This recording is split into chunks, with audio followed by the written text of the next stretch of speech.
A man of God helps you depend on God, not on him. A man of greed wants you to depend on him so he can extract money from you. A lot of so-called prophets today charge people money for ministry. The more you pay, the more they pray. Today, many churches and prayer camps charge money for what they call consultation. If you give $50, you get a prayer. If you give $100, they will lay hands on you and anoint you. If you give $500, they'll fast for you. And if you give $1,000, they will prophesy and see a vision for you. Nonsense!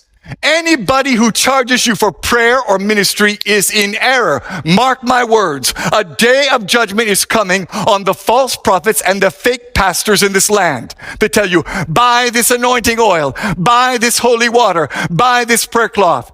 Do not be deceived. Jesus never sold any miracle, and neither did the apostles. We have to get back to the place today where we depend on Jesus and Jesus only. The cult of celebrity pastors must end. And here's the problem we make today. We think if a prophet speaks words that come to pass, well, then it means he's a true man of God. We think if a pastor performs miracles, signs, and wonders, that he must be operating in God's supernatural power. But the fact is, you can speak prophetic words that come to pass and still be a false prophet.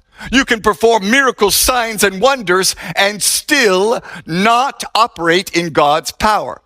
Because this is so important, let me emphasize it and say it again. Deception is not just wrong words, it's also a wrong lifestyle.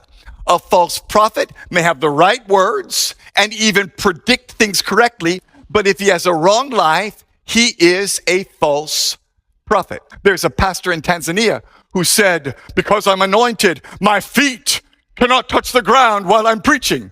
He stood on top of his members while he preached. What is that? Nonsense.